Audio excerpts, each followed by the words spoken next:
The ideas that gave birth to our nation are the ideas that our nation is resistant to right now, and we should talk about that all the time. In a world where narratives are shaped by corporations and gatekeepers, independent voices matter more than ever. Badlands Media brings together citizen journalists, researchers, and independent thinkers. The truth is triggering. Question the narrative. Explore the facts. It's authenticity, courage, resilience. Search for the truth others won't. It's not about being first or being right. The information war is changing. It's about being authentic. Embrace the friction. Embrace the friction. Shut the f*** up. Authentically antagonizing. Join the movement. I'm going to say how I feel.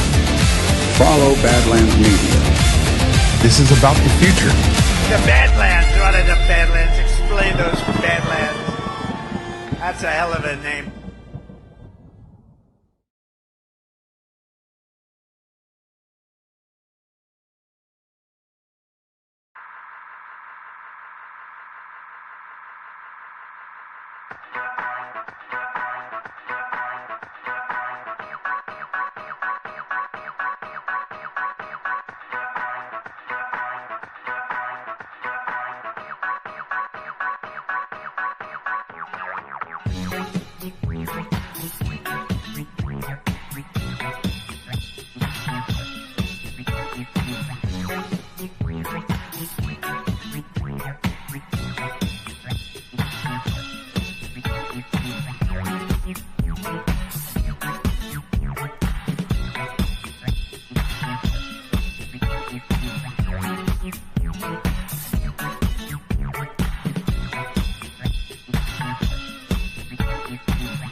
All right. Good afternoon, everybody. Welcome to Geopolitics with Ghost. I'm your host, Gordon McCormick, the Ghost-based Patrick Henry. Today is May 12th, 2026, and this is Badlands Media. Welcome, everybody. Yeah, a lot going on, a lot happening. Let's jump into some of the things that I've been tracking. I saw some interesting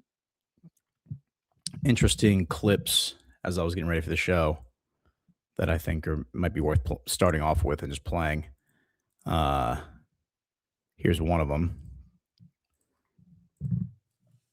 because you learn a lot about what's happening by studying your enemy or studying what you think is your enemy and what they're focused on and what they're doing and what they are saying. So here is Lindsey Graham on Fox News. Fox News posting a clip of Lindsey Graham unloading, quote unquote, on Pakistan. And remember, Pakistan is Trump's ally.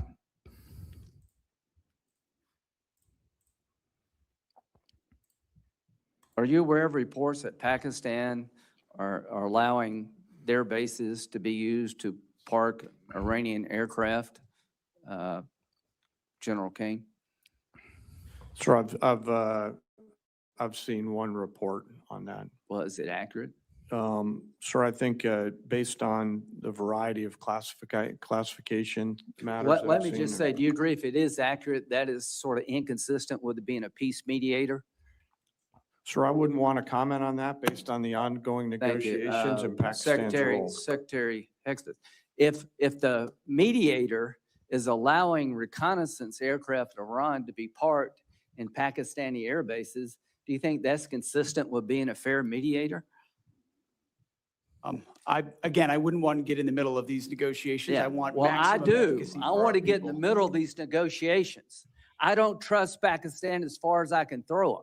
If they actually do have Iranian aircraft parked in Pakistan bases to protect Iranian military assets, that tells me we should be looking maybe for somebody else to mediate.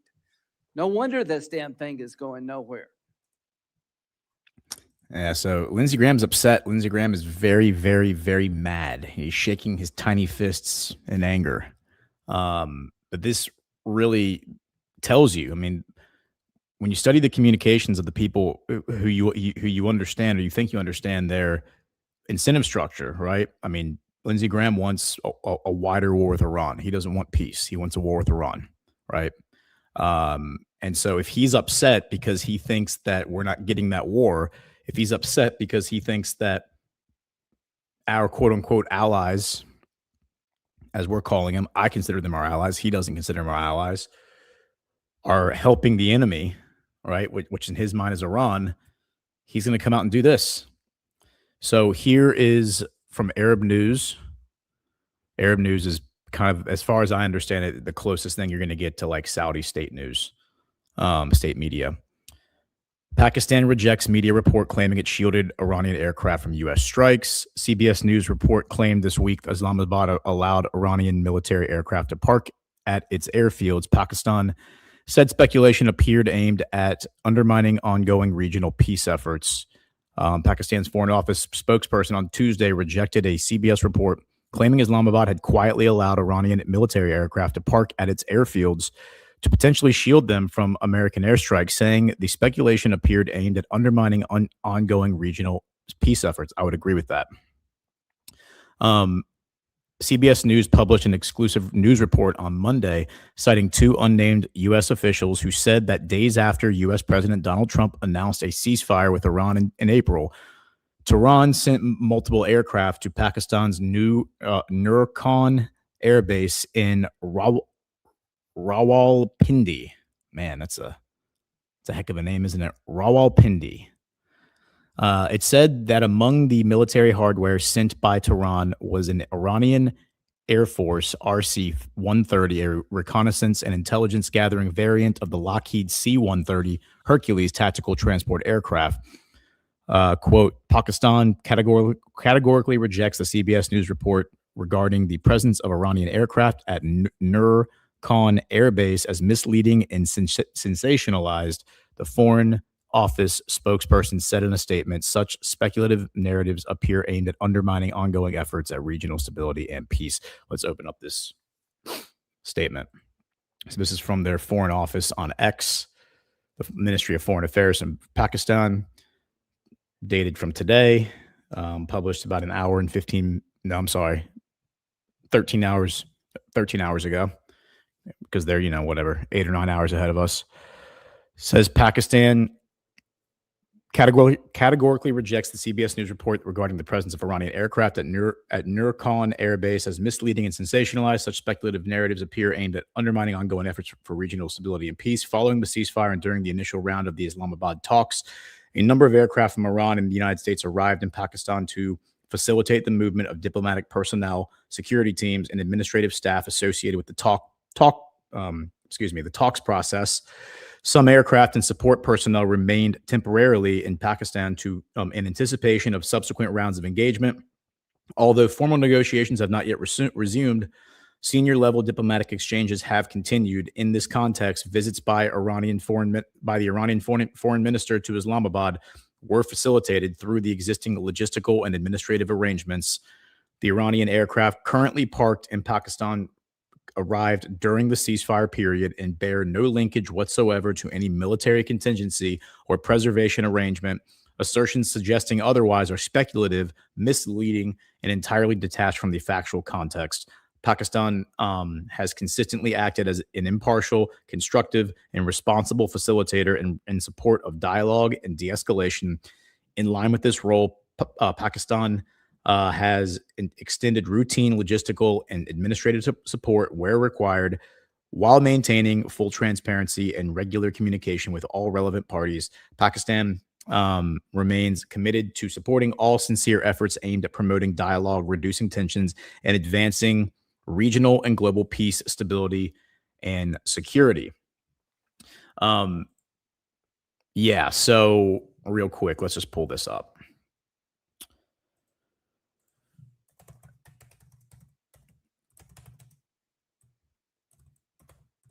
Just stand by for processing, because I'm just pulling this up from off the top of my head. Trump, what was that city in Egypt? Okay, because this is important. This is an important context. Oh, well, here you go. Here you go. Okay, well, while I was searching for that, we got this video that just came out from, this is like everywhere. This is posted like 12 minutes ago, 12 minutes ago, 9 minutes ago, 9 minutes ago. Okay. So Trump was just asked about this. So I got this from Al Jazeera. I got this from Fox News. I got this from everyone. So let's just watch this. So he was asked about the Pakistanis. Are you reconsidering the Pakistanis as mediators? No, they're great. What? Mr. President, the Pakistanis have been great. The field marshal and the prime minister of Pakistan have been absolutely great. What? Okay, so maybe I don't even need to show you the video. The video that I was going to show you, let me see if I can still find it. 1 second.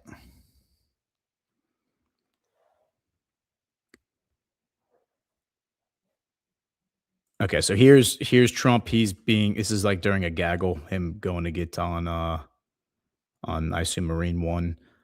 He's being asked just generally about the negotiations. Let's see what he says.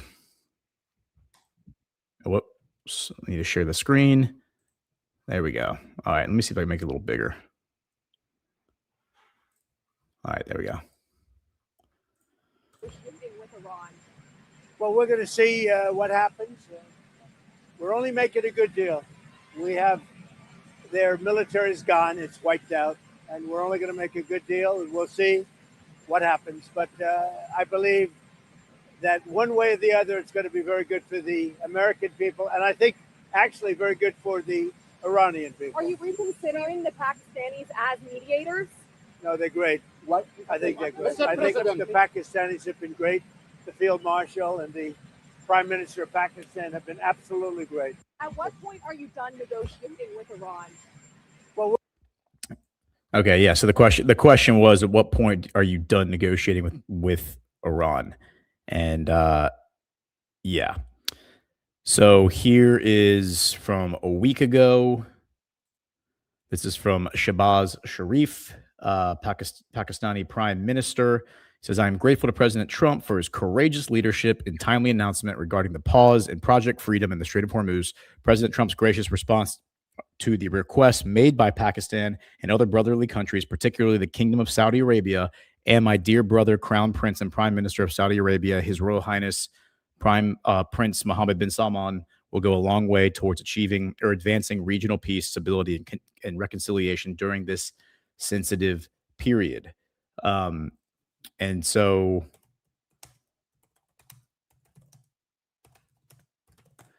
yeah, so this is the guy, the video I was trying to pull up was the guy who, Trump, remember last September, we went to, oh, here he is. I have the video right here. I have an 18-second video version, and I have a 5-minute version. Let's try the 18-second version. Okay, so this is back in September, remember, or was it October? Maybe in October. When we went to Egypt, we went to we went to God, what was that place called? That city in Egypt they went to sign the Gaza peace deal, remember? And then all these clowns, the European leaders, all just like got up behind Trump, and Trump was like, I have no idea why all y'all are standing up here, but fine, whatever. One of the people standing up there was the Pakistan Prime Minister, the guy whose statement I just read, Shehbaz Sharif. And Trump was like, well, I did actually want you to speak, so why don't you come up and say something? And so let's see if he gets up and says, and this 18-second clip is what I'm looking for. Prime Minister Sharif of Pakistan, and also I have to say my favorite field marshal from Pakistan, who's not here, but the Prime Minister is here, and you're going to give his regards. Where are you? There you go. Thank you very much. Okay, so I was kind of worried that wasn't going to be what I was looking for. Here's him actually speaking. Has been achieved after peace has been achieved after untiring efforts led by President Trump, who is genuinely a man of peace, who has relentlessly and untiringly worked throughout these months, day in and day out, to make this world a place to live with peace and prosperity. I would say that Pakistan had nominated President Donald Trump for Nobel Peace Prize for his outstanding, extraordinary contributions to first stop war between India and Pakistan, and then achieve ceasefire along with his very wonderful team. And today, again, I would like to nominate this great president for Nobel Peace Prize, because I genuinely feel that he is the most genuine and most wonderful candidate for Peace Prize, because he has brought not only peace in South Asia, saved millions of people, their lives. And today, here in Sharm el-Sheikh, achieving peace in Gaza is saving millions of lives in the Middle East. Mr. President, I would like to salute you. By the way, look at Maloney's face in the background. Like she's like fixated on this guy because she recognizes what I think I recognize is how emotional this guy is, like talking about this. Like you can see Starmer is clearly uncomfortable, right? But Maloney's like completely fixated because this guy is like basically in tears talking about how Trump saved Pakistan from India. They were, India, the deep state started some sort of conflict on the border, in Kashmir on the border of Pakistan and India, which was about to unfold into something really bad. And then Trump stepped in and stopped it. By the way, Israeli weaponry found on site among the militants. I'm gonna let him finish though. For your exemplary leadership, visionary leadership, and I think that you're the man this world needed most at this point in time. World would always remember you as a man who did everything, went out of the way to stop 7 and today 8 wars. All right, so there we go. And so that's the guy, by the way, that Lindsey Graham is viciously attacking during this Senate hearing. All right, since we're talking about the Senate hearing, let's go to Dick Durbin.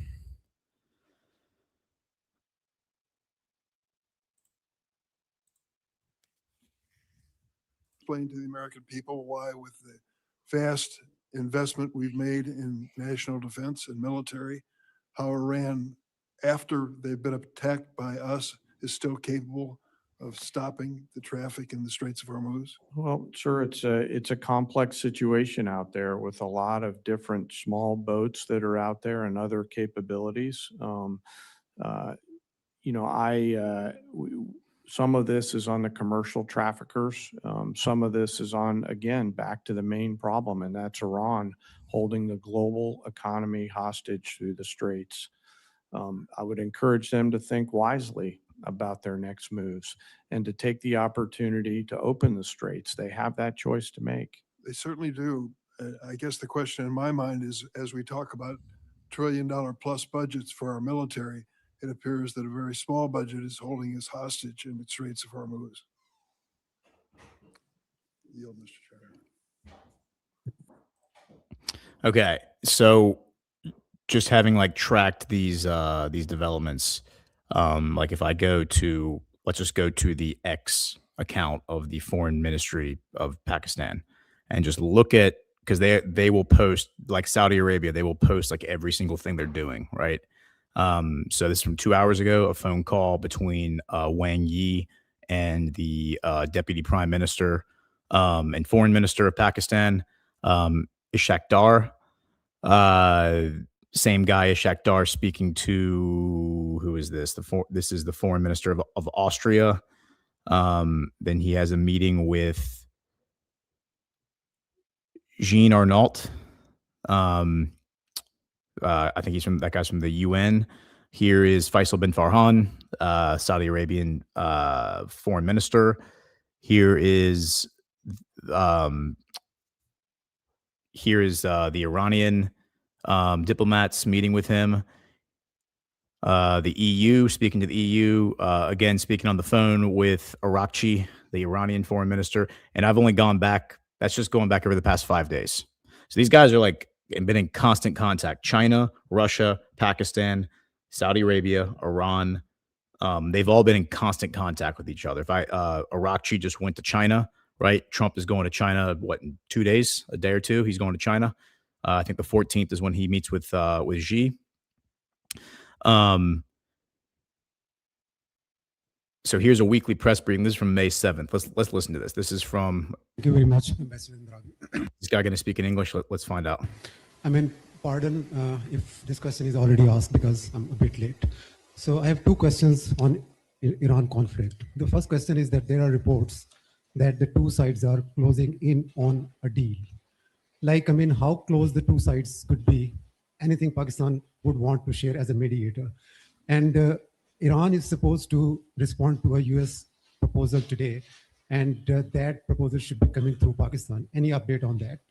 And second question is that there are some expulsions from Iran, not from Iran, from UAE, particularly Shia Muslims. So any comment you would want to share, please? Thank you very much. I think I've answered the first part of your question about Iran. In diplomacy, there is no standard metric system evolved which would say that how close or how far we are towards a settlement. I wish there was. I wish there was a standard meter, centimeter, yard, kilometers, milliliter, such kind of a matrix system which would tell me that in diplomacy how close and how far are we towards a settlement. What I can tell you, and this is what I have stated before, is that we remain positive, we remain optimistic, and we hope that a settlement will be sooner rather than later. And as regard your question on UAE, I'm not aware of what are you referring to, what aspersions are you referring to. I cannot answer these questions because of a very broad nature of what you said. I'm not sure what you mean by aspersions.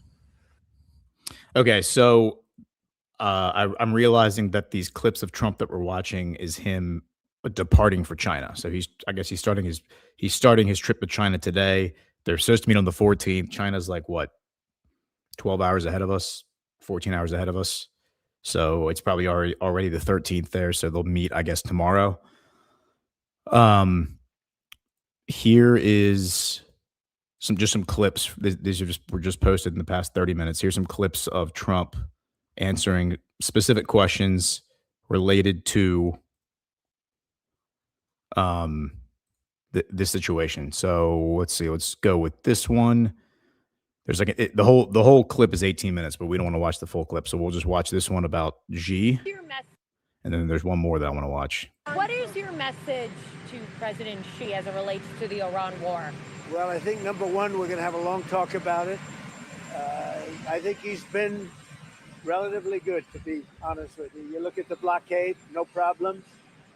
They get a lot of their oil from that area. We've had no problem, and he's been a friend of mine. He's been somebody that we get along with. And I think you're going to see that good things are going to happen. This is going to be a very exciting trip. A lot of good things are going to happen. What is your message to President? Okay, and then there's one more. This video.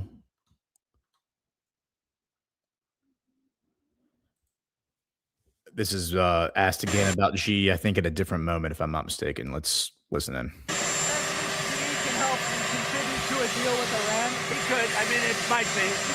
I don't think we need any help with Iran, to be honest with you. They're defeated militarily, and they'll either do the right thing or we'll finish the job. Okay. So we have that. Now, let's go back to the hearing, because there's a clip of Hegseth getting a question regarding this. And it's right here.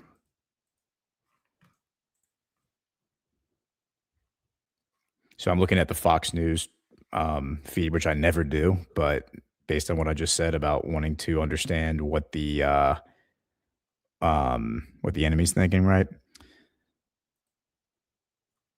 I just saw there's a question about the Federal Reserve. Series of All right, so here's Coons asking Hegseth about a strategic defeat in Iran or in the Middle East. My concern, Mr. Secretary, is that you've achieved a series of tactical successes, but are on the verge of a strategic loss because we are now negotiating. I just think it's so foolish. demand- Here we are in a committee in the United States Senate, 74 days in, and you're talking about strategic loss.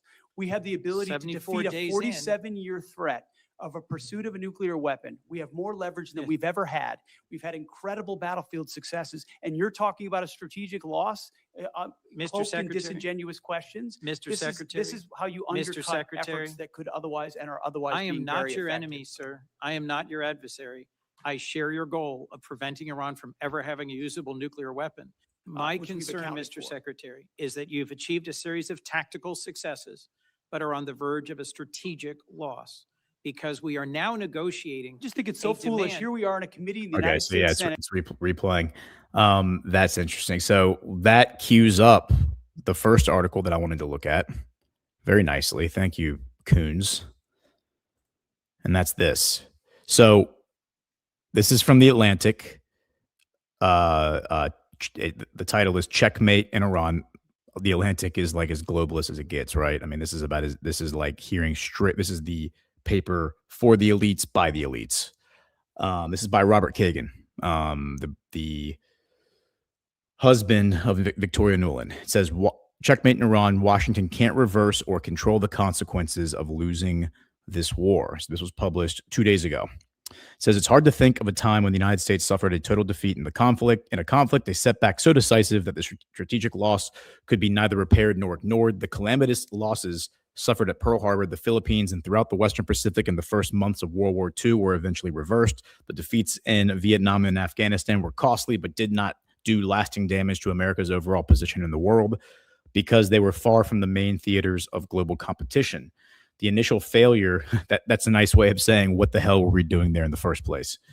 Because they were, the initial failure in Iraq was mitigated by a shift in strategy that ultimately left Iraq relatively stable and unthreatening to its neighbors and kept the United States dominant in the region. Yeah, again, why the hell were we there in the first place? Defeat in the present confrontation with Iran will be of an entirely different character. It can neither be repaired nor ignored. There will be no return to the status quo ante, meaning the status quo before, no ultimate American triumph that will undo or overcome the harm done. The Strait of Hormuz will not be quote unquote open as it once was. With control of the strait, Iran emerges as the key player in the region and one of the key players in the world. The roles of China and Russia as Iran's allies are strengthened. The role of the United States substantially diminished. Far from demonstrating American prowess, as the supporters of the war have repeatedly claimed, the conflict has revealed an America that is unreliable and incapable of finishing what it started. That is going to set off a chain reaction around the world as friends and foes adjust to America's failures. President Trump likes to talk about who has, quote unquote, the cards. But whether he has any good ones left to play is not clear. The United States and Israel pounded Iran with devastating effectiveness for 37 days, killing much of the country's leadership and destroying the bulk of its military, yet couldn't collapse the regime or exact even the smallest concession from it. Now the Trump administration hopes that blockading Iran's ports will accomplish what massive force could not. It's possible, of course, but a regime that could not be brought to its knees by 5 weeks of unrelenting military attack is unlikely to buckle in response to economic pressure alone. Nor does it fear the anger of its populace. As the Iran scholar Suzanne Malani noted recently, a regime that slaughtered its own citizens to silence protests in January is fully prepared to impose economic hardships on them now. I don't think that's accurate, but okay. Some supporters, by the way, this might be a good time to just do a little side note. I saw this earlier. Check this out. And I saw this published in the Jerusalem Post as well. I think the Jerusalem Post, I might even have the article pulled up here somewhere. Yeah, here it is. I have the article, so I'll pull the article up too. But this is a nice little screenshot. So this is they're actually linking it to Haaretz. It says 2 Israeli firms have developed tech to locate and even ID users of Starlink, Elon Musk's satellite internet service. A Haaretz investigation found this is done through processing of commercial and ad tech data sources. And so here's the story from the Jerusalem Post. Israeli Cypriot cyber company to unveil Starlink de-anonymizing tool. So getting rid of anonymity. It's a weird way of saying it. The tool StarGets is intended to function alongside another of the company's tool, a VPN de-anonymizing tool called VPNZ. I've been saying this for years, by the way, guys, that I've been saying this since I was at Badlands, because I've spoken to people in law enforcement who told me this. If you think a VPN can hide you, VPN does not hide you. VPNs can be useful, like if you're trying to use services that are saying, oh, this is not available in the state or something like that. But if you think you're using a VPN and like law enforcement or the government or whatever doesn't know what you're doing, like doesn't know who you are, you're fooling yourself. They definitely can figure that out in like the context of a criminal investigation or whatever. So that's basically what they're saying here, except they're applying it to Starlink. An Israeli Cypriot cyber company has developed a tool to de-anonymize Starlink users and is expected to reveal it at the upcoming ISS World Europe Conference Intelligence or Online report on Monday. The tool StarGets is intended to function alongside another company's tools, the VPN thing. The company target team claimed that StarGets does not intercept communication traffic or breach Starlink's encryption in order to identify systems users. As such, target team hopes to avoid legal and public disputes over its tool's usage. Intelligence Online reported that target team employs engineers with a background in the military and elite Israeli cyber companies such as Cognite and UTX Technologies, but the details of the team are intentionally kept heavily under wraps, with employees requested not to possess active LinkedIn profiles. Starlink is a subsidiary of Elon Musk's SpaceX. So it says then the next part of the article says U.S. sends Starlink to Iran protesters. Starlink, a subsidiary of Elon Musk's SpaceX, is a satellite internet company, a network that can be accessed through small portable Starlink terminals. The United States smuggled thousands of Starlink terminals into Iran in January as the Iranian regime cut off internet service in the country as part of a brutal crackdown on Iran. On anti-regime protests, according to a report published by the Wall Street Journal. And that's the end of the article. Okay. That's the part that I wanted to bring back up. If Israel has figured this out, Russia has also figured this out. Okay. And remember, Russia helped. I mean, my theory is that Russia, when Elon Musk gave Starlink to the protesters, Russia helped the Iranian government figure out who the facilitators of the protests were and to hunt them down, because those were the Mossad CIA operators. And those are the people who were probably arrested, executed, killed, whatever, right? And now you basically have Israel admitting that, like, hey, look at this really cool technology we developed. Yeah, I think Russia probably already had that. So this is just like confirming theories that we already know. All right, so let's go back. I think this is an important article, the one by Kagan. Let's go back to this. I just want to do that little side quest because I think that kind of proves that whole thing was an op that Trump was in on, that the Americans were in on, that the Russians were in on. We were helping the Iranian government thwart a Mossad CIA plot to overthrow their government. All right, some supporters of the war are therefore calling for the resumption of military strikes, but they cannot explain how another round of bombing will accomplish what 37 days of bombing did not. More military action will inevitably lead Iran to retaliate against neighboring the Gulf states. The war's advocates have no response to that either. Trump halted attacks on Iran not because he was bored, but because Iran was striking the regime's vital oil and gas facilities. The turning point came on March 18th when Israel bombed Iran's South Pars gas field, and Iran retaliated by attacking Qatar's Ras Laffan industrial city, the world's largest natural gas export plant, causing damage to production capacity that will take years to repair. Trump responded by declaring a moratorium on further strikes against Iran's energy facilities and then declaring a ceasefire despite Iran's not having made a single concession. The risk calculus that forced Trump to back down a month ago still holds. Even if Trump were to carry out his threat to destroy Iran's quote-unquote civilization through more bombing, Iran would still be able to launch many missiles and drones before its regime went down, assuming it did go down.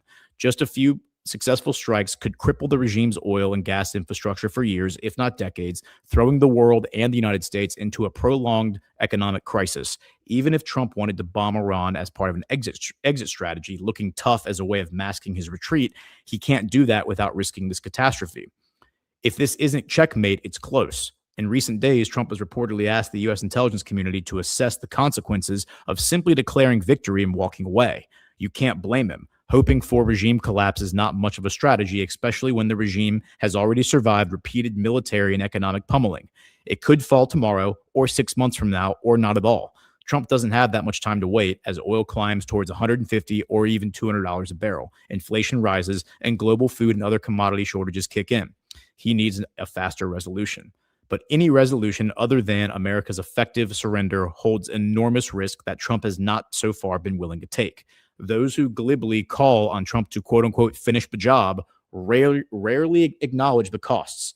Unless the U.S. is prepared to engage in a full-scale ground and naval war to remove the current Iranian regime and then to occupy Iran until a new government can take hold, unless it is prepared to risk the loss of warships convoying tankers through a contested strait, unless it is prepared to accept the devastating long-term damage to the region's productive capacities likely to result from Iranian retaliation, walking away now could seem like the least bad option. As a political matter, Trump may well feel he has a better chance of riding out defeat than of surviving a much larger, longer, and more expensive war that could still end in failure.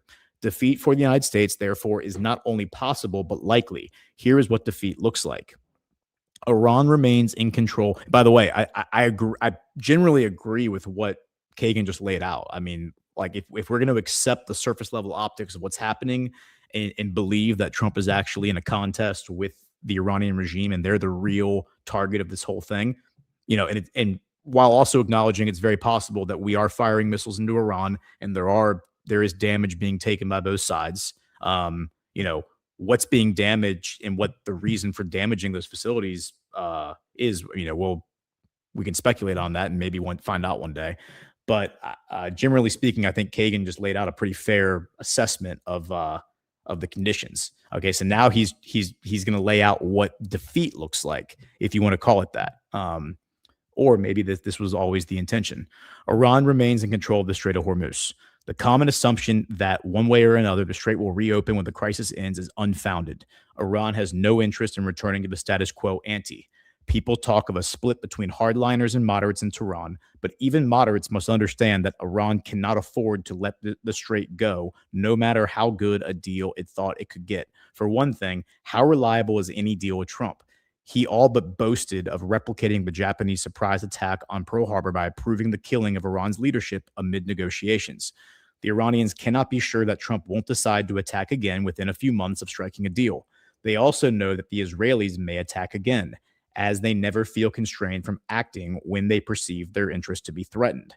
And Israel's interests will be threatened. As many Iran experts have noted, the regime in Tehran currently stands to emerge from the crisis much stronger than it was before the war, having not only retained its potential nuclear capacity, but also gained control of an even more effective weapon, the ability to hold the global energy market hostage. When the Iranians talk of reopening the strait, they still mean to keep the strait under their control. Iran will be able not only to demand tolls for passage, but to limit transfer to those nations with which it has good relations. If a nation behaves in a way that Iran's rulers don't like, they will be able to exact punishment merely by slowing or even threatening to slow the flow of that nation's cargo ships in and out of the strait. The power to close or control the flow of ships through the strait is greater and more immediate than the theoretical power of Iran's nuclear program. This leverage will allow the leaders in Tehran to force nations to lift sanctions and normalize relations or face penalties. Israel will find itself more isolated than ever as Iran grows richer, rearms, and preserves its options to go nuclear in the future. It may even find itself unable to go after Iran's proxies. In a world where Iran wields influence over the energy supply of so many nations, Israel could face enormous international pressure not to provoke Tehran in Lebanon, Gaza, or anywhere else. The new status quo in the Strait will also occasion a substantial shift in relative power and influence both regionally and globally. In the region, the United States will have proved itself a paper tiger, forcing the Gulf and other Arab states to accommodate Iran. As the Iran scholars Ruel Garrick and Ray Takei recently wrote, quote, "The Gulf Arab economies were built under the umbrella of American hegemony. Take that away and the freedom of navigation that goes with it, and the Gulf states will ineluctably go begging to Tehran.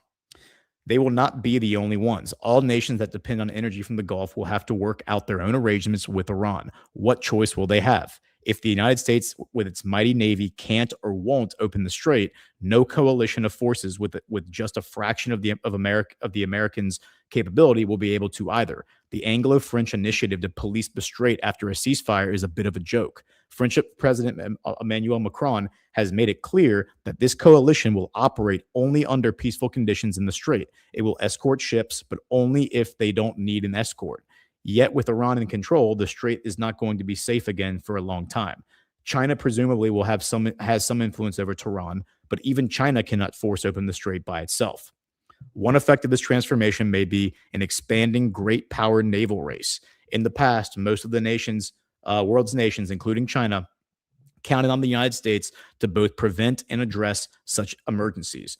Now the nations in Europe and Asia that depend on access to the Persian Gulf's resources are helpless against the loss of energy supplies that are vital to their economic and political stability. How long can they tolerate this before they start building their own fleets as a means of wielding influence in every nation for itself world where order and predictability have broken down? Okay, guys, so let's just evaluate what Kagan is opining about here, okay, and what he's freaking out about, okay? Because this article, I don't think is written, this op-ed is not written for you and I. It's not written for the common man. It's not written for, MAGA supporters or even like anti-Trumpers. It's not written for those people. It's written for the elites. He's communicating a message to the elites to help them understand realities that he has come to understand. And what he is saying is our hegemony is dying. The centralization of power that we have dedicated ourselves to since the end of World War II is falling apart. American hegemony is no longer a thing. And as he says right here, how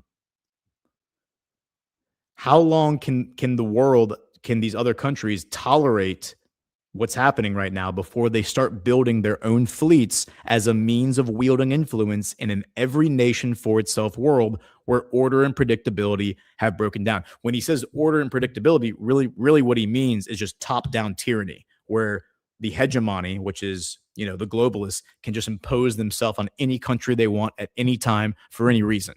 And they can make up rules and you better follow their rules, but they don't have to follow them, of course. And they can change the rules at any moment, by the way. That's tyranny. That's what they're freaking out about. Let me see how much more we have. We only have like one more paragraph. Let's just read the rest of the article.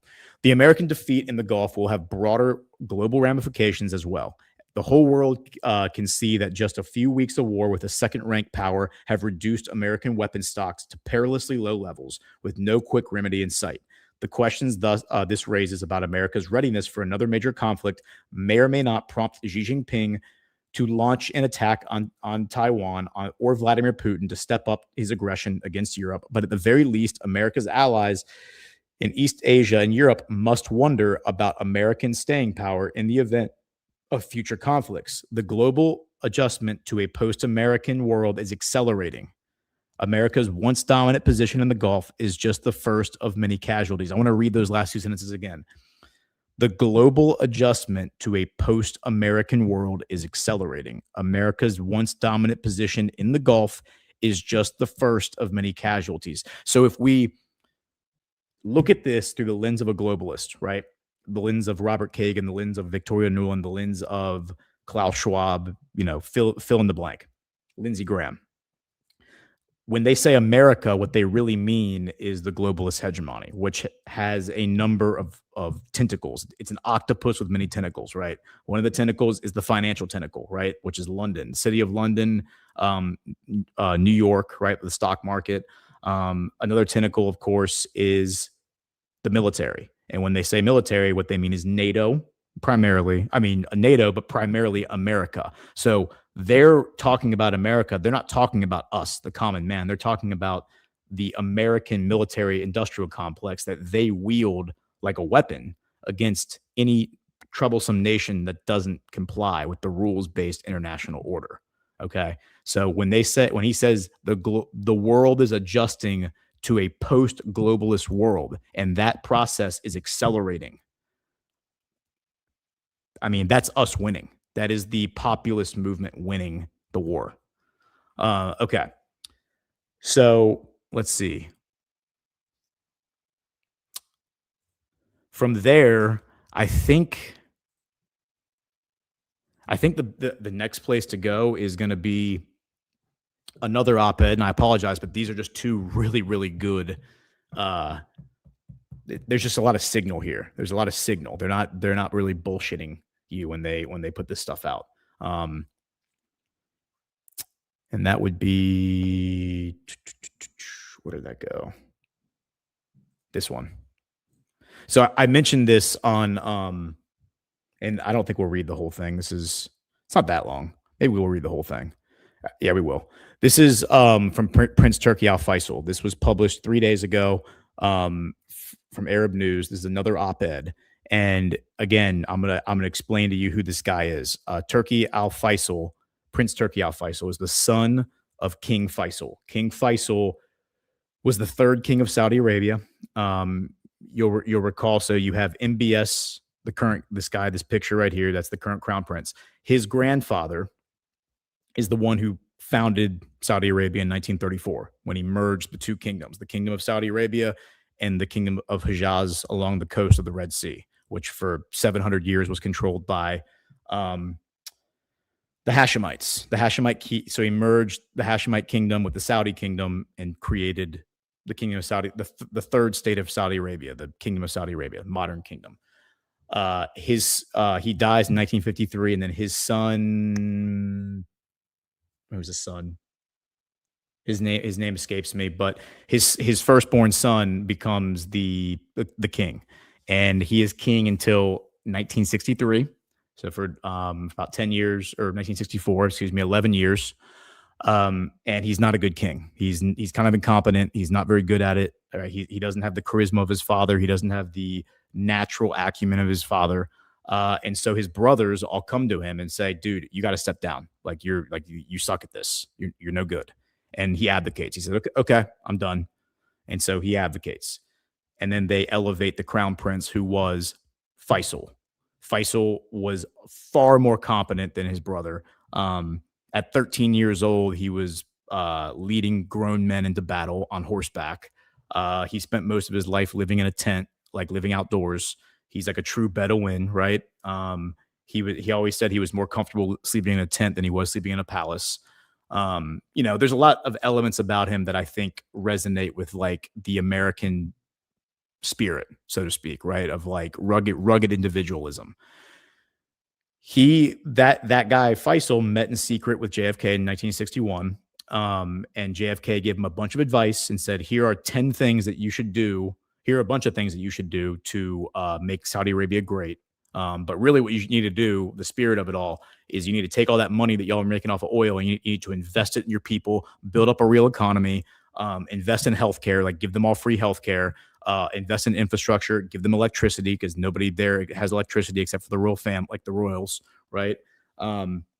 Abolish slavery because they still had slavery. All of these things Faisal does. So JFK gets killed in November 1963, and then the following spring is when, like a few months later, is when Faisal and his brothers go to their oldest brother and say, "You're done." And then he comes in, he abolishes slavery, and he starts doing all the things that JFK told him to do. And then he gets assassinated in 1975 because he's the one that in 1973, froze oil exports to the United States in the West. A similar situation to what we're in right now. Like, he creates this global energy crisis, and he does this because of the Yom Kippur War, because he said, as long as you're going to, militarily back Israel while it tries to conquer all of its neighbors, we're not going to give you oil. And Nixon actually agreed with that and stopped sending weapons to Israel, purportedly.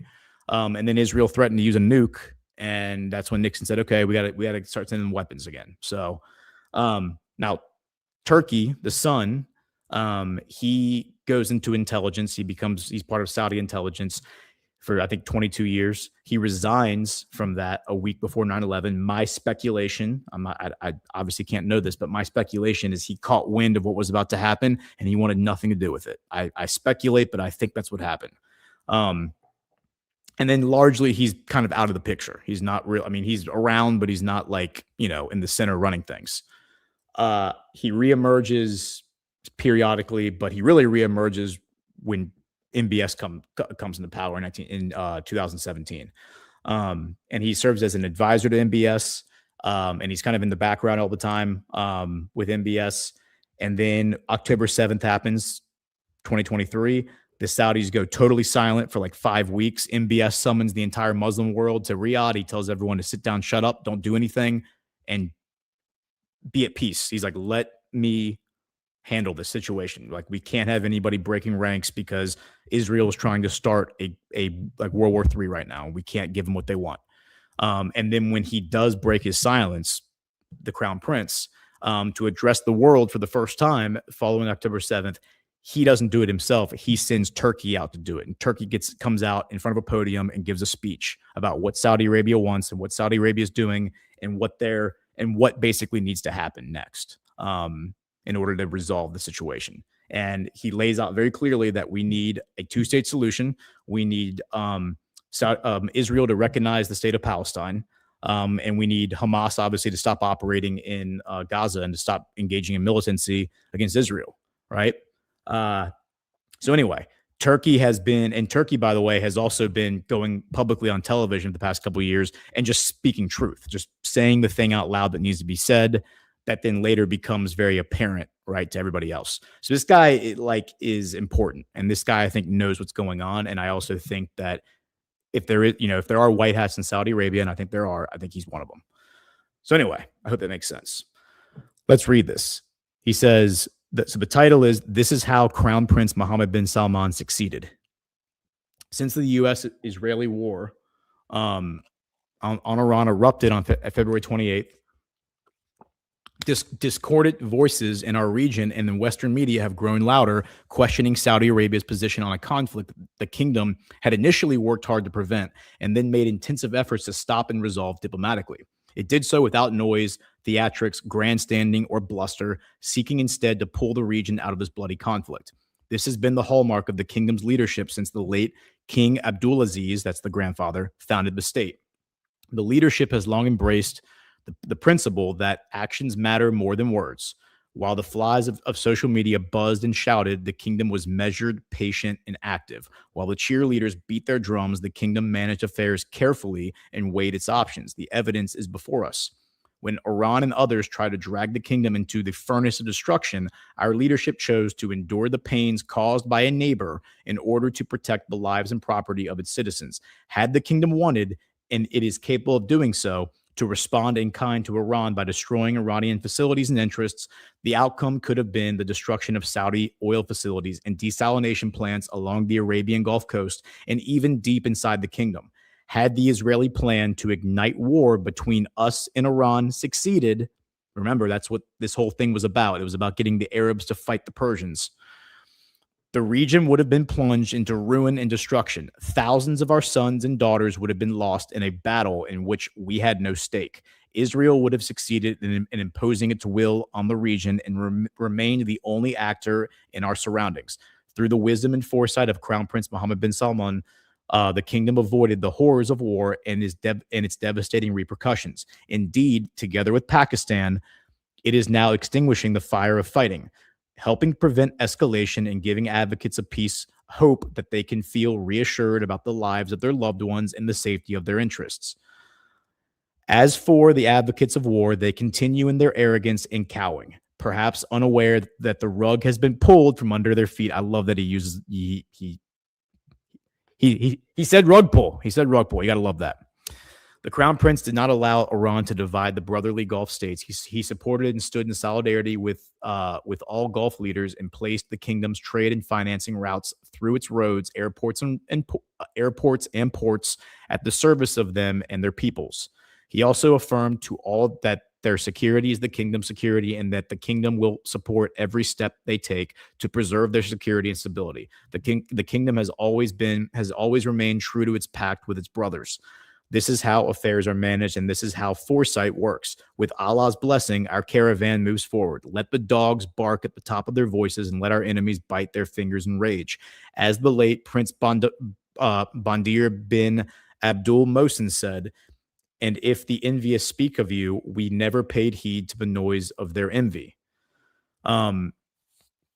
Yeah, and so this combined with a lot of other statements he made it makes clear to me that this was all like calculus. This is all calculation, because what the rhetoric that's out there and the statements and the propaganda, right? The messaging, the narratives are that the Saudis are Israeli puppets, that they work for Israel, that they're working against the rest of the Middle East, that they've betrayed everybody, etc. Right?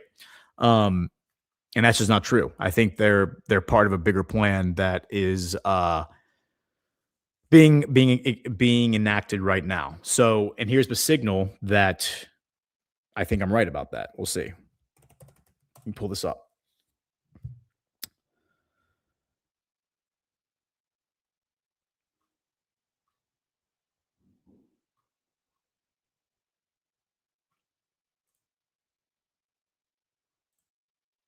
Okay, so here is Mike Huckabee. And this is being reported across like Islamic media.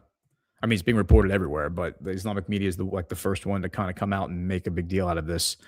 I was trying to see if there's a video attached to it, because I know he just spoke at some kind of a conference. So this is from Al Jazeera. Al Jazeera, is Muslim Brotherhood. So, okay, we got to be careful with taking their word for it. But it's breaking. U.S. Ambassador Mike Huckabee says the Gulf states will have to make a choice, Israel or Iran. Now, when you hear that, what I think is this is signal that like Mike Huckabee is saying the quiet part out loud. He's saying that Israel is not going to make peace with Iran, that they're going to make war, and that the Gulf states, the Arabs, are going to have to decide, are you with us or are you against us? Right? You got to pick a side.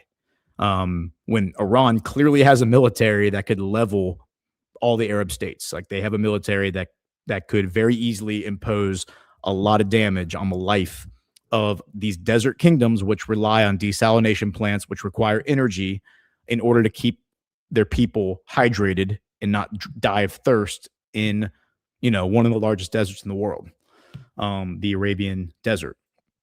So here is. Go back. Oops.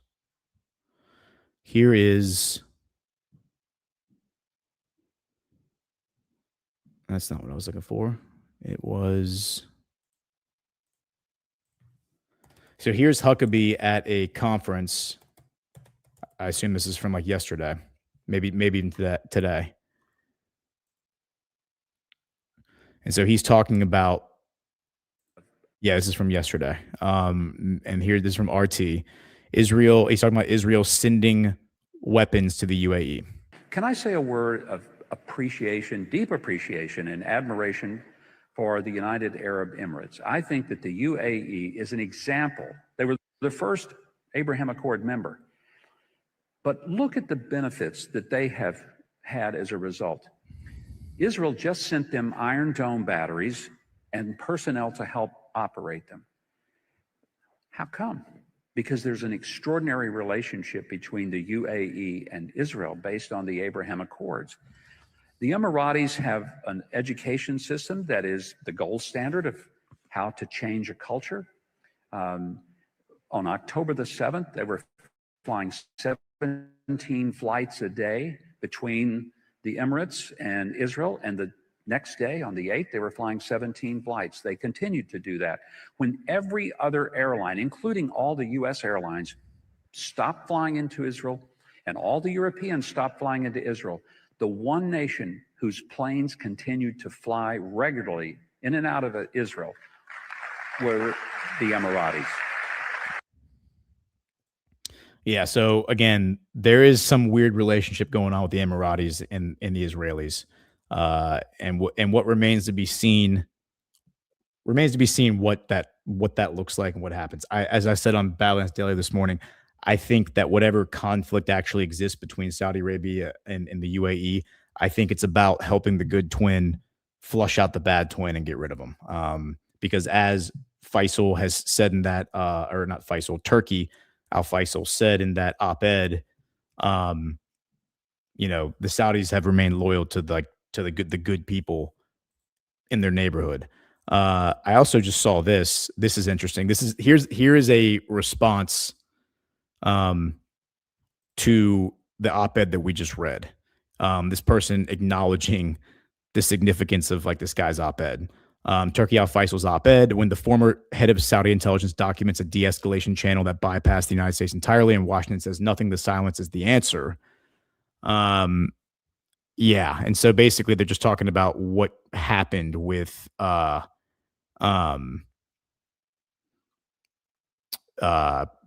Pakistan, right? And they even mention here that he resigned as the head of Saudi intelligence just days before 9/11.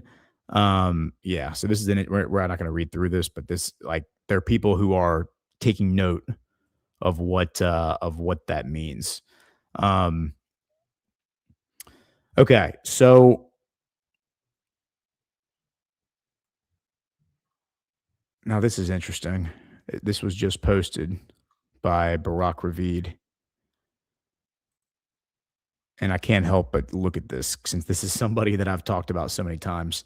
So he's reposting this person, Bini Ashkenazi, which is obviously some sort of Israeli influencer or reporter or whatever. So it says, Shin Bet backs down. Right-wing activist Lindsey Graham granted permanent entry permit to the Knesset. And this is from Israel Hayom, which is the largest online Israeli newspaper. It's obviously written in Hebrew. Let's see if we can get it translated. It's the translation. Okay. It can't be translated.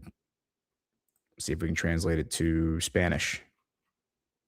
If you want to play that game, let's see if we can play it. I want to read this article. I was just going to go check. I was going to take us to Barack Ravid's feed and see what he's talking about, but interesting. It says that we can't we aren't allowed to see this. So Lindsey Graham, for those who've been listening to my stuff for any period of time, you've heard me talk about him. This guy is the direct heir, so to speak, the political heir of Meir Kahane. Meir Kahane is a Jewish terrorist from the 1980s who plotted to blow up the Al-Aqsa Mosque and start a holy war between the West and the East. And this guy was indicted back in 2015 for calling on all of the basically calling on Israel to expel all Christians from Israel, burn every church in Israel. And he says that, our real enemy, our spiritual, historic enemy, ancient enemy are Christians, and we need to kill them all, basically, is what he was saying. And he was arrested for incitement, and he went to trial. I think he went to trial back in 2020. And his defense attorney was this guy, Itamar Ben-Gvir, who is now the national security minister under Netanyahu. Itamar Ben-Gvir and Bezalel Smotrich are basically disciples of Lindsey Graham and Meir Kahane. And according to this article, he has been granted entry into the Knesset. I need to look this up real quick. Let me stand by for processing. I want to see this.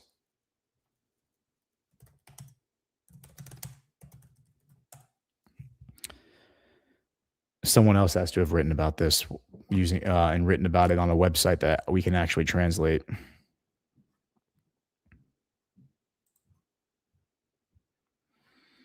Okay, so I'm waiting for search function to find me something that I can go with. Let me see if Jerusalem Post has posted about it.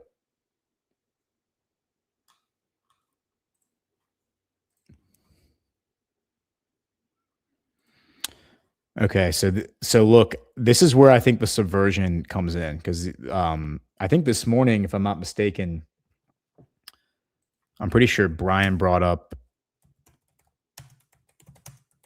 secret attacks, right? The secret attacks by the UAE. Yeah, here it is.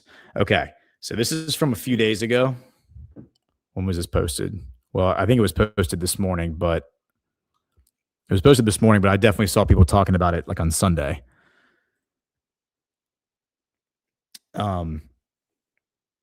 UAE secretly launched strikes on Iran during the war, attacked oil refineries. So, and this is coming from Reuters and Times of Israel. The UAE carried out military strikes on Iran, making it the only other country to join the United States and Israel in their war against the Islamic Republic, according to a Monday report. So, yeah, this was published in Reuters, I guess, yesterday. What's funny is that now we have, where did that go? Here's Jerusalem Post from just a few minutes ago. This was just posted. Saudi Arabia launched secret attacks on Iran during the Middle East war. The Saudi attacks, not previously reported, marked the first time the kingdom is known to have directly carried out military action on Iranian soil, and show it is becoming much bolder. Okay. Saudi Arabia launched numerous unpublicized strikes on Iran in retaliation for attacks carried out in the kingdom during the Middle East war. 2 Western officials briefed on the matter, and 2 Iranian officials said the Saudi king attacks, not previously reported, marked the first time that the kingdom is known to have directly carried out military action on Iranian soil, and show that it has become much bolder. Yeah. The attacks launched by Saudi Air Force were assessed to have been carried out in late March. The 2 Western officials said. One said only that they were tit-for-tat strikes in retaliation for when Saudi was hit. Reuters was unable to confirm what the specific targets were. Let me see. Yeah, and they're citing this article as their source. Another Jerusalem Post article. Mike Huckabee, the clip we just watched about Israel sending the Iron Dome components to the UAE to protect them. Yeah, this is all fake news. I think this is all like this is all gaslighting and psyops in order to foment dissent and infighting within the Muslim world. Hold on, let me see if I can find this. Okay, I think I may have found an article, but before we do that, let's break for some. We'll be right back. This is Geopolitics with Ghost. Better, faster, stronger.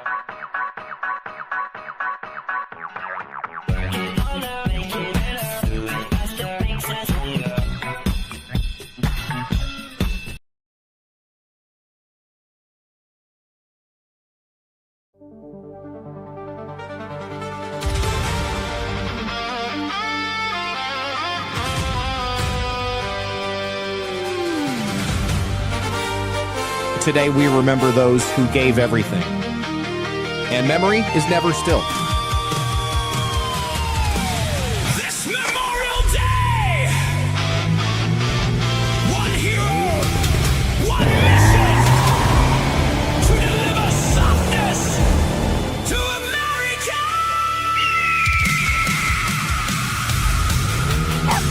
No, Chi-Chi, we can't stop for snacks, dude. We have to deliver all of these soft disclosure gift cards. He goes by Zach Kane. The motion detector!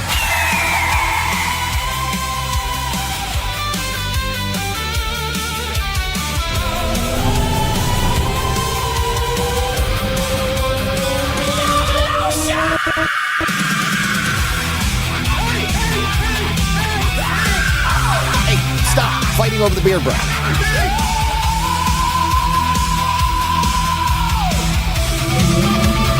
Life finds a way.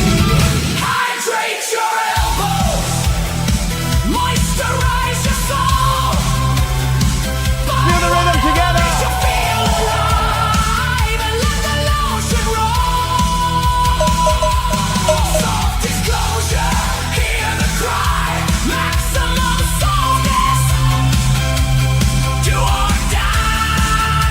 nothing? Hit it.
It's finally here, our second annual mega sale.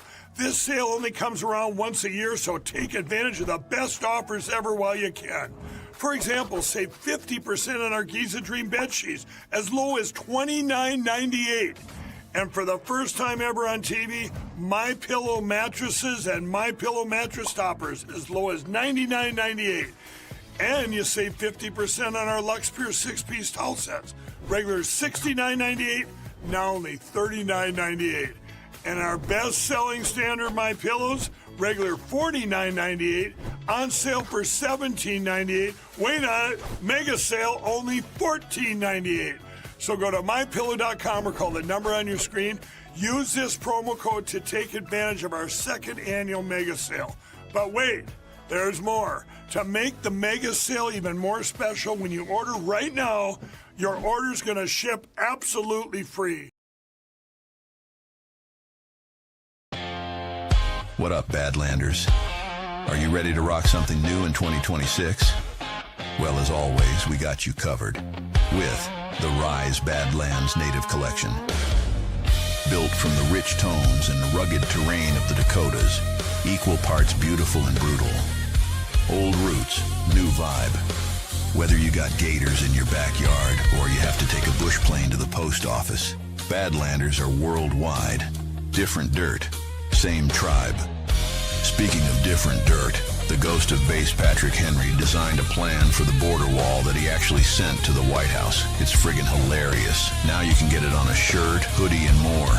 And don't forget, every order throws fuel on the fire of the Made in USA parallel economy. So grab something now at badlandsmedia.tv/rise.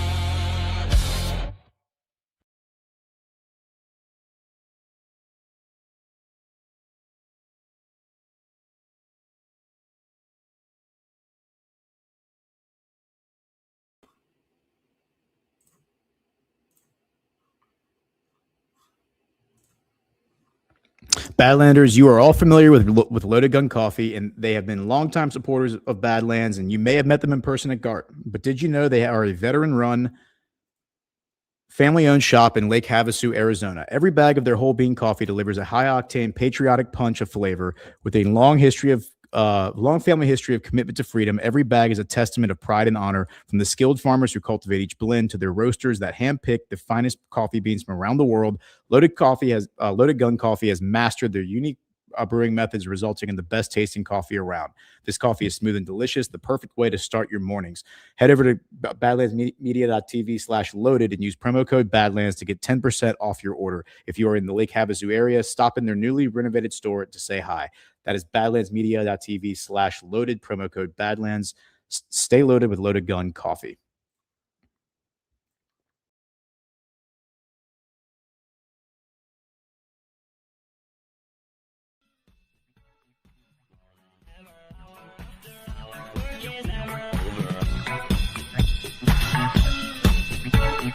But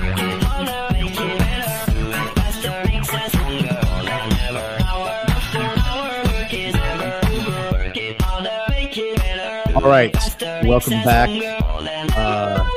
Sorry about that. Had some technical issues during the break. Computer just decided to like reset, just like to restart on its own. But fortunately, it did so very quickly, so I was able to jump back in the stream. So anyway, I did lose all my tabs though, so that sucks. But that's okay. We can wing it. We're good at winging it. Shout out to Skeptical in the chat. Skeptical took that article from about Binzi Gopstein and ran it through some sort of a translator, and then posted it to an image hosting site, and then shared me the links. That was quick thinking, Skeptical. Thank you for that. All right, so let's read through this. This is really interesting. I want to know more about this. Let me see if I can zoom in. So glad that we have good, competent people in our chat who can figure this stuff out on the fly. Very resourceful. All right, so it says the Shin Bet folded. Right-wing activist Binzi Gopstein received permission to enter the Knesset. The General Security Service approved last night, granting Lahava organization. Lahava is the Meir Kahane political party. Lahava organization chairman Binzi Gopstein permanent entry to the Knesset after years in which he refrained from doing so. Or it refrained from doing so. Gopstein, who serves as Minister Ben-Gvir's advisor, was convicted in 2025 of inciting terrorism for things he said at a wedding in 2017. So I guess he went to court last year, but was acquitted of the offense of inciting racism. Shin Bet spokespeople chose not to respond to today's inquiry on the subject. Let me see. Says the General Security Service changed its position last night, Monday, and granted permanent entry of permission to the Knesset building to the chairman of the Lahava organization, Binzi Gopstein. Today learned that Gopstein, who has frequently appeared in the Knesset in recent years and regularly advises National Security Minister Itamar Ben-Gvir, has so far only held a temporary entry permit after the Shin Bet refused to grant him permanent entry to the Mishkan. The process of obtaining a permanent entry permit to the Knesset requires a rigorous security check conducted by the Shin Bet, a procedure that applies to any person requesting this type of permit. Knesset sources familiar with the details confirmed in conversations with Hayom, that's the news outlet, that the security impediment that has now been lifted paved the way for granting permanent approval. Shin Bet spokespeople did not respond to today's inquiry on the subject, and Gopstein also chose not to respond to the substance of the matter. This is just a translation thing, so excuse the awkward translation. Gopstein has been at the center of complex legal proceedings in recent years. In 2025, he was acquitted by the district court of the offense of incitement to racism, but in the same proceedings, he was convicted of the offense of incitement to terrorism. I'm not sure why they're acting like the incitement to racism is not worse. Like the incitement to terrorism is not as bad as the incitement. Thank God he didn't incite racism, but he definitely incited terrorism. His conviction was based on things he said at the wedding in Modi'in Elite in 2017. I'm pretty sure that I thought the incitement had to do with an interview he did with Slate magazine in 2015, although maybe it was both things. He definitely did an interview with Slate magazine in 2015 where he said all that stuff, and it was published. I have the article. I have the screenshots. It's in the mind map. According to the indictment in which he was convicted, Gopstein went up to the wedding stage and sang the words, quote, Baruch the man entered the cave, threw the weapon, and shot. Referring to Baruch Goldstein's act. Gopstein then cheered those present with chants of Muhammad is dead. Despite this conviction, the Shin Bet's position now allows him free and permanent entry into the Knesset, building as an advisor and public activist. Yeah, okay, so they're referring to Baruch Goldstein, who was another Jewish terrorist who famously went into the cave. What's it called? In Jerusalem. I don't think it's in Jerusalem, but it's in the West Bank. The cave of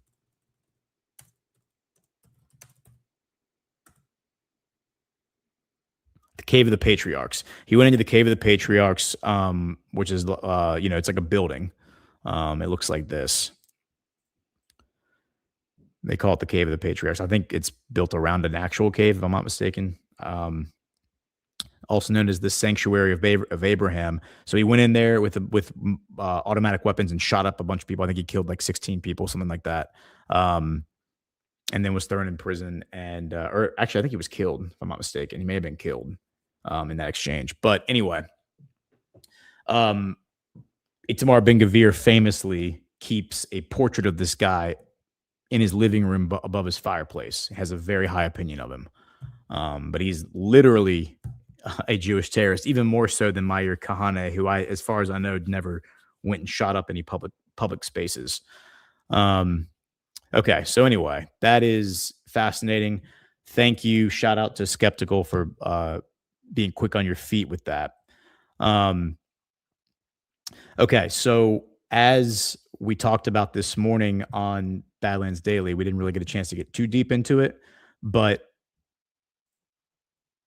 we have the Haredi factions back dissolving the Knesset, increasing the chance for early elections. And the reason they're doing this is because of what Zamir did. Let me pull that article up real quick. Zamir, where are you at? Here it is. Okay, so Zamir, who is the IDF chief, the head of the IDF, warns the Knesset that military urgently needs more soldiers in multi-front war. So he made a statement about this like 3 or 4 weeks ago. We covered it on the show, right? Last month, he made a statement about this publicly.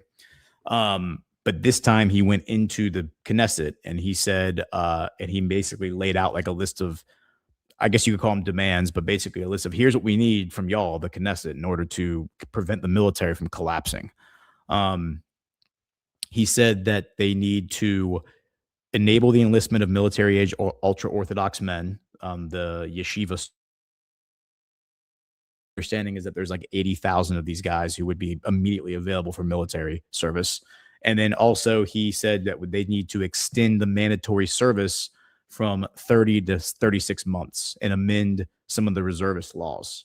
So I think what he's referring to, I'm not an expert on this, but I think he's referring to is when you turn 18, you have to serve in the Knesset serve in the IDF for, I guess it's 2.5 years, 36 or 30 months. And so he's saying, go ahead and just make it a full 3 years. So we get an extra 6 months out of these people. And then I don't know what the amendments are to the reservist law, but let's just read some of his quotes.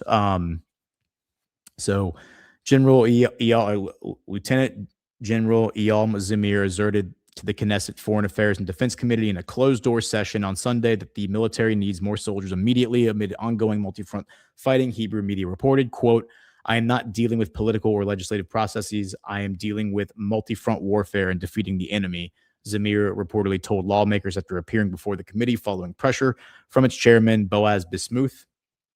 Quote, in order to continue to do that, the IDF needs more soldiers immediately, he said. According to the reports, Zamir urged lawmakers to advance legislation in 3 parts to help ensure the IDF has sufficient power. The first he suggested was to lengthen the mandatory military service for men to 36 months after it was shortened to 30 months in August 2024. Quote, shortening regular service will cause an unreasonable burden on the reserves. There are urgent security needs, Zamir said.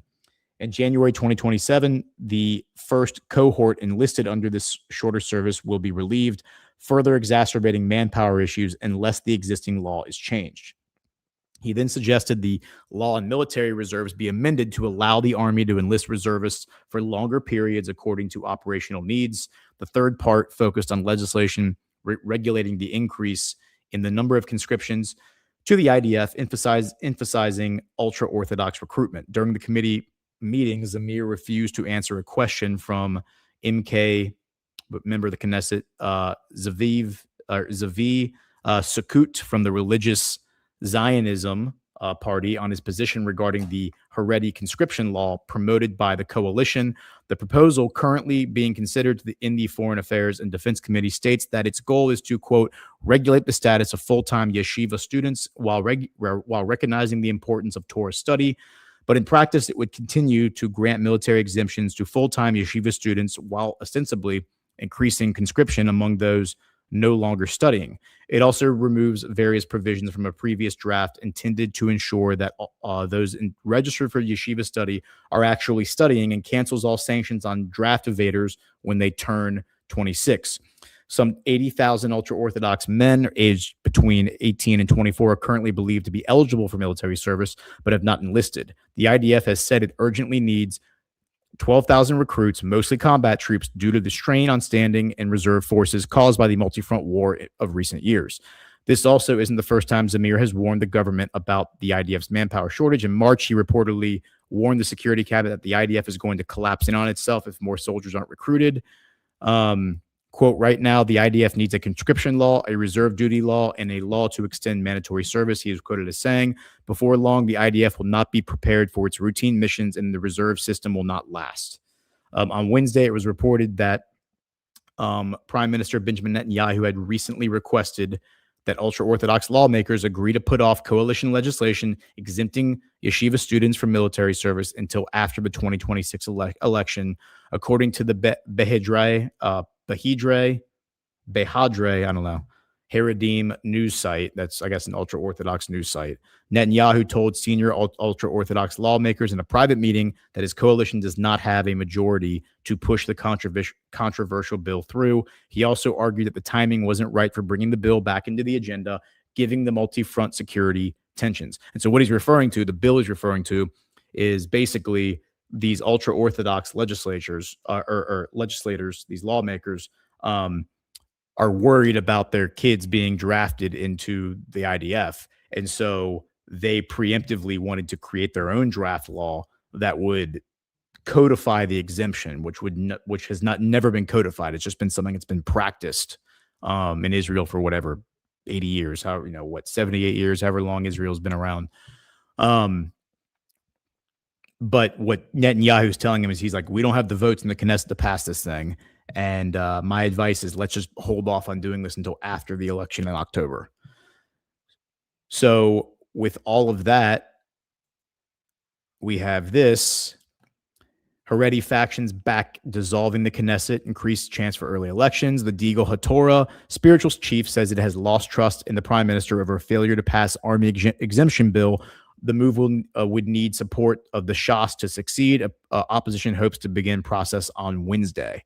The 7-strong ultra-Orthodox United Torah Judaism UTJ party said Tuesday it would seek to dissolve the Knesset, triggering early elections because of the coalition's failure to pass a law enshrining the decades-old exemption of Haredi yeshiva students from military service. Multiple opposition MKs promptly submitted bills for the dissolution of parliament, with the Yesh Atid party seeking to begin the process on Wednesday. Nonetheless, it was not immediately clear when or whether such a vote would be held, whether it would pass, and if so, when elections might be held. In any case, general elections must be held no later than October 27, 2026. Legislation to dissolve parliament would require 4 plenum votes, a preliminary vote, and 3 further readings, supported by a simple majority of 61 Knesset members in the 120-member Knesset. If the process were expedited, elections could be called as early as August. The Haredi parties are believed to favor September 15th, while Netanyahu reportedly wants the election as close as possible to October 27th. Buzz over the potential for early elections came after Rabbi Dov Lando, the senior spiritual leader of UTJ's 4MK Deagle HaTorah faction, called on Tuesday for quickly dissolving the Knesset and bringing forward this year's election over the coalition's failure to pass the legislation. Following a meeting with the faction's leaders at his Bnei Brak home, quote, we no longer have any trust in Prime Minister Benjamin Netanyahu, Lando said in a statement. From this point forward, we will do only what is best for Haredi Judaism and the yeshiva world. We must act to dissolve the Knesset as soon as possible. The concept of a right-wing bloc, including the Haredim, no longer exists as far as we are concerned. After Lando's announcement, UTJ's second faction, the 3-member Agudat Yisrael, indicated that it would support the dissolution of the Knesset should it come to a vote. Quote, we've been waiting a long time to disperse. In Agudat Yisrael, source told the Times of Israel. UTJ, a core member when Netanyahu assembled his coalition after the 2022 elections, formally pulled out of the government and coalition last year in the protracted dispute over the legislation. To pass, however, a vote to dissolve the Knesset, it would need to be backed not only by other opposition parties, by all other opposition parties, but also by the fellow ultra-Orthodox party Shas, which has 11 Knesset members and which did not immediately make its position clear. The decision by the UTJ factions was made after Netanyahu told Haredi Knesset members last week that the coalition currently does not have the votes to pass the draft exemption legislation, and reportedly asked them to agree to shelve the bill until after the elections. Since the beginning of the government's tenure in December 2022, Netanyahu had repeatedly assured his Haredi partners that the legislation would be passed. Channel 13 quoted Lando as having also called Netanyahu a liar during Tuesday's meeting with Degal Hatorah representatives. Quote, "We've had to suck it up time after time for the block with Netanyahu, but they don't understand. No more words from Netanyahu, only actions. Even if Netanyahu comes to me now and tells me 1 + 1 = 2, I won't believe him anymore. He is a con man." The con, and con, the second time I'm saying con is the KAN public broadcaster quoted an unnamed source in the Haredi parties as saying, "Netanyahu has been duping us for 2 years. You can't keep trusting someone who fools you time after time." The draft exemption bill is unpopular among the premier's own voters, especially given the demands of the IDF's standing army and its reservists since the eruption of a multi-front conflict after Hamas-led terrorists invaded southern Israel on October 7th, 2023, massacring 1,200 people. The IDF's chief of staff, Eyal Zamir, has repeatedly warned that the IDF will collapse, et cetera, et cetera. We know all that. Okay, and then let me just read this one last part. It says, the Haredi parties are widely reported to favor advancing elections to September 15th, 2 days after Rosh Hashanah, assessing that the presence of students at yeshivas at the start of the school year, as well as potential voters attending Selikat rituals, will allow them to effectively canvass for votes and maximize their support. All right, so they basically want to hold elections when they know they can get the most voters into voting booths and elect as many ultra-Orthodox people to the Knesset as possible. So we'll get an even more religiously radical Israeli government. Perfect. Yeah, and it goes on to talk about how the Shas party, their position is unclear. A spokesman for Shas did not respond to an inquiry sent by the Times of Israel on Tuesday morning. An unconfirmed Channel 12 report on Tuesday said Shas would support dissolving the Knesset. Still, a spokesman for Lando insisted that, quote, contrary to various reports, there is to complete and absolute consensus and cooperation between Degal Hatorah and Shas regarding the course of action concerning the status of yeshiva students. In a separate statement, Degil Hatorah chairman Moshe Gafni cited Lando's statement as a binding instruction that would guide the faction's actions going forward. Yeah, and so it says that now, following Lando's decision, opposition party Yesh Atid said it had petitioned the Knesset Speaker Amir Ohana to convene a special Knesset presidium meeting later Tuesday to fast-track a bill to dissolve the Knesset on Wednesday. So this guy, Moshe Gafni, who they mentioned right here, back in it was either 2022 or 2023, he submitted a bill. It didn't pass in the Knesset, but to outlaw evangelizing the New Testament, preaching the word of Christ in public in Israel. Currently, it is proselytizing, right? Isn't that the right word? Currently, it is illegal to preach to children. Anyone under the age of 18, you can go to prison for that. But they want to make it illegal to preach the word of Christ to anybody, including adults in Israel. So again, these are very, very radical zealots, religious zealots, who are seeking more power. And the reason they want more power is to make sure their kids don't have to go fight in the IDF, even though they are the ones who want greater Israel.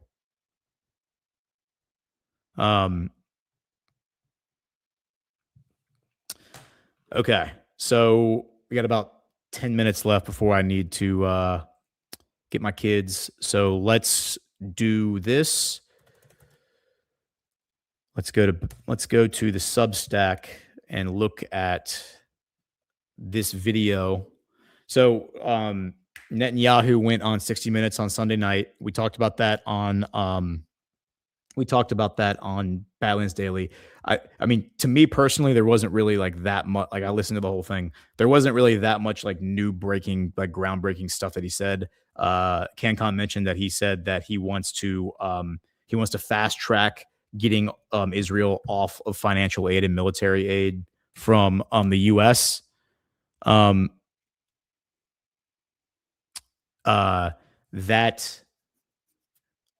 is something that has been discussed pretty widely, like in Israeli media and like Israeli like circles for a while. So that wasn't like a surprise to me, but be great if we could stop sending the military aid. The reason they want to do that though is because they want to continue to do what they want without negative influence from the U.S. government. But let me play. There are two other videos that I want to play, and that's this one. So first, I'll just play the other video from Netanyahu. That's this. I came to United. So he's talking about meeting with the candidates. I always meet with the presidential candidates before the election. Yeah, I'm sure you do because you're the master. I came to the United States in 2016, right before the elections, because I made it a habit to meet with the candidates of both parties, either in America or here. So I go to 2016, it's right before the elections, and I meet with Hillary Clinton, and then I meet with Donald Trump in New York. The first thing he says to me in Trump Tower is, we can't let Iran have nuclear weapons. I'm going to walk out of that terrible Iran deal. Jump forward 8 years later, there's another election. I meet President Biden and Kamala Harris in Washington, and then I go and meet Donald Trump in Mar-a-Lago. And the first thing he says to me, even before I sit down, he says, Bibi, we cannot let Iran have nuclear weapons. I'm not going to let it happen. So he's infused with this mission. Yeah, so my take on that is that, like, that was the thing that really stuck out to me when I was listening to it live.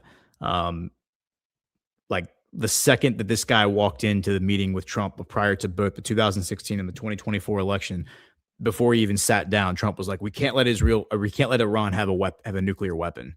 I think that's how Trump got the Israel lobby's support in both those elections. I noticed that he didn't say that happened during the 2020 election, and that was the one that, of course, Trump was ousted from.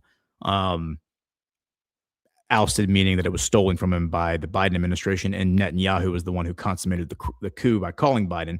But I want to play this clip from Israeli media of Bezalel Smotrich, the finance minister, talking about how the only outcome to this war that is acceptable is one that allows Israel to expand its borders.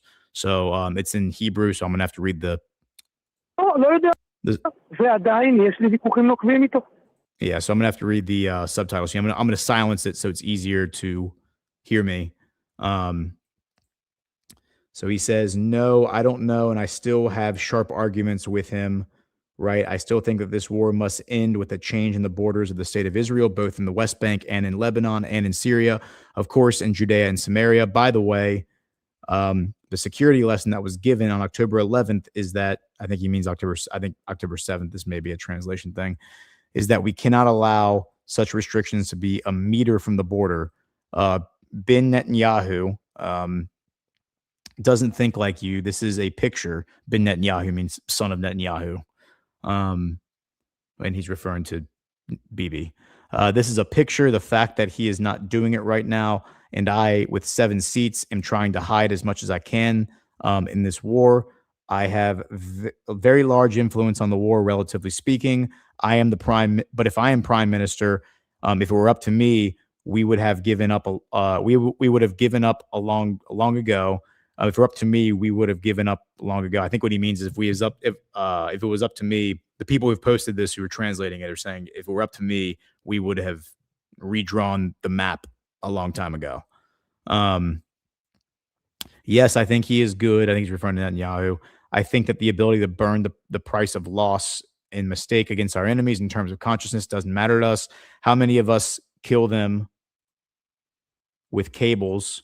Or how many bombs we shoot at them, they don't care.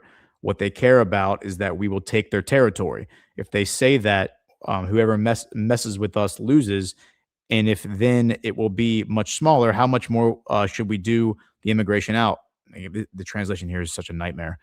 I think what he's saying is the standard we have to set is if you mess with Israel, we're going to take your land. So when people mess with us, when Hamas messes with us, we got to take their land. When Hezbollah messes with us, we got to take their land. And the more we keep doing that, then people will stop messing with us because they'll know the consequences are we're going to take your land. It says, and if Lebanon will be smaller, let me see. And if Lebanon will be smaller, but this is what you allow us to do. So yeah, what he's saying is basically we need to take their land, and I mean he's pushing forward. So the point is that these guys are pushing forward full bore. They're going full bore forward. Now this is interesting. This guy Tyler Oliveira, we're gonna land it here. This is like a here's his account. 400,000 followers. He's like the guy who goes out and like makes videos. I'm pretty sure he's like investigative videos. He's done a bunch of I guess he's been on Tucker, but he's investigated a bunch of different situations around the world. One of the things, he was the one who went and filmed that like weird like 45,000 person city or town in New York that was basically like operating under Jewish law, right? The ultra Orthodox town. He's the one who went and filmed all that and like went around and was asking people questions. I played that video on this show. So he went to Israel because he wanted to go interview people in Israel. And he just posted 46 minutes ago. He said, I got banned from Israel and deported back to America for anti-Semitic content. Then he posts the picture of what like he claims is his deportation paper. Let me see what this is. It says, by virtue of the authority of the Minister of Interior pursuant to the entry into Israel law that was delegated to me pursuant to Section 16A of the law, and following checks conducted pursuant to Section 9 of the law, it was decided that the person whose details are specified below is not permitted to enter into Israel. The above mentioned individual will be removed from Israel pursuant to Section 10A of the law as soon as possible, and until that time will be held in the location designated for this purpose. Should the above mentioned individual request to visit Israel in the future, but she will be required to submit a request in advance, which will be examined in accordance with the circumstances at the time. This decision may be appealed in accordance with section whatever of the entry into Israel law within 30 days and without delay. Wow. Okay. So, I mean, this may be true. This may not be true, but this guy's claiming it. I will play this. This is something that I saw. Ronald Lauder from Estee Lauder, the makeup company. Let's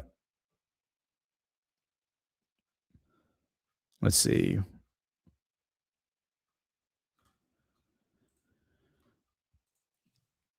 No, not that.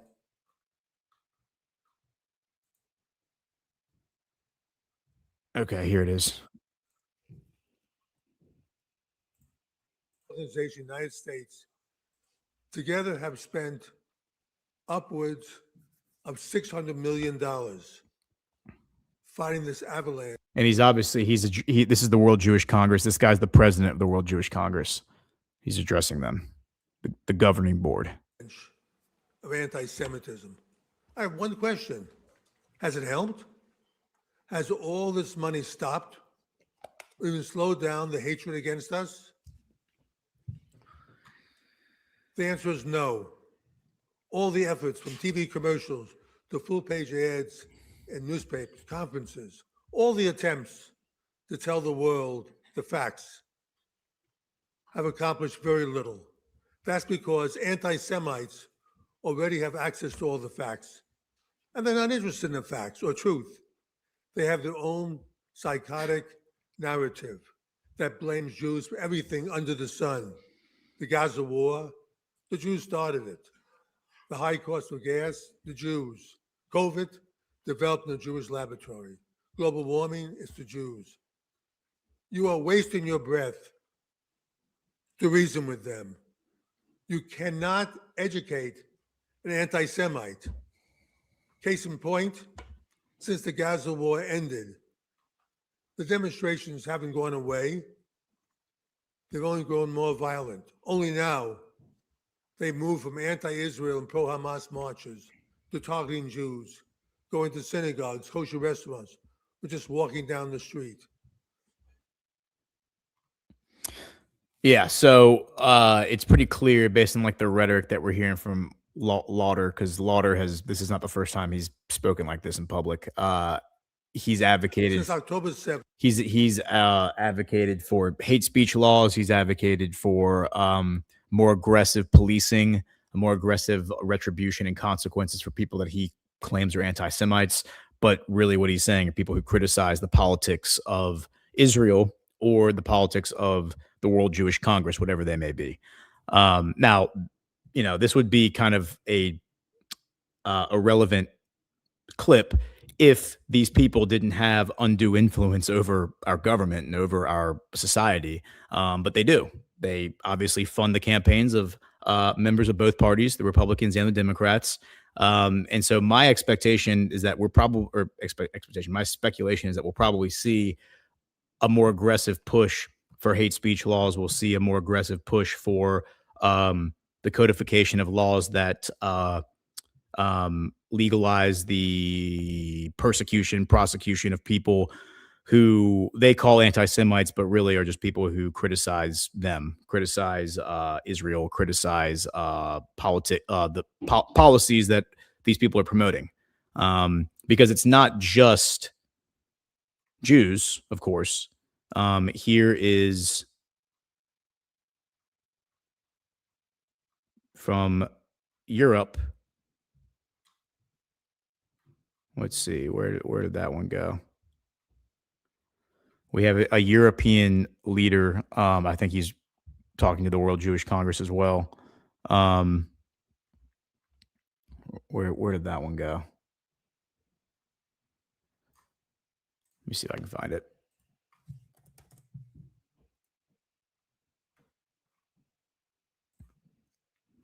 I'm not probably going to have to bail on that, but hold on.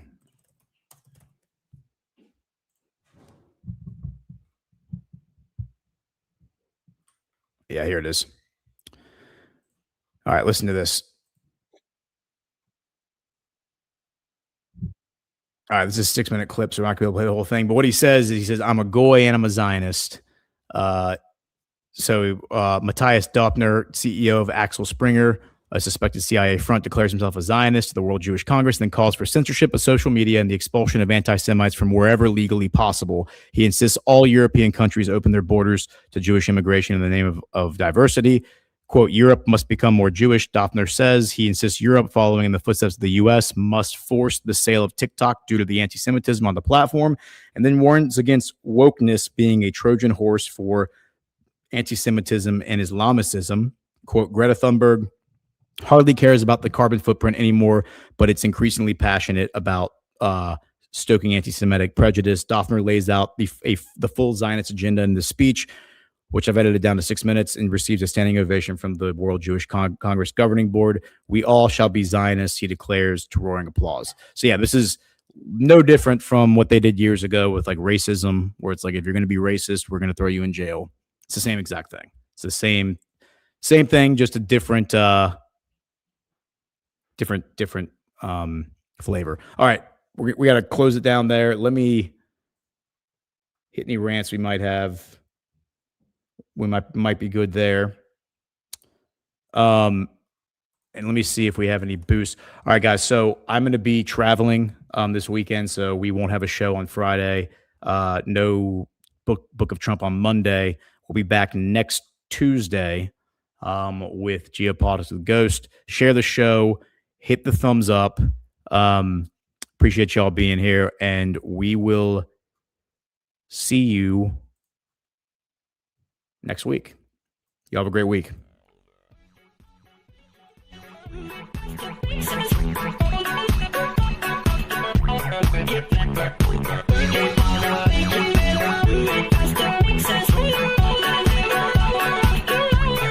Never.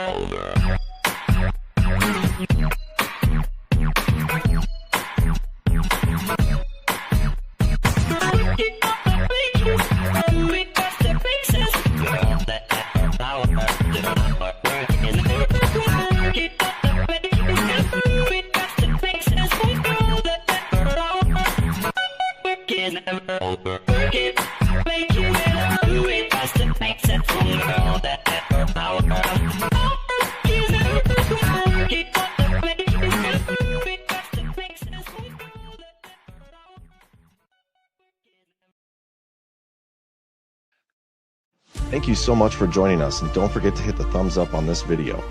And a special thank you to all of our advertising partners. Please remember to shift your dollars to support those businesses that support Badlands Media.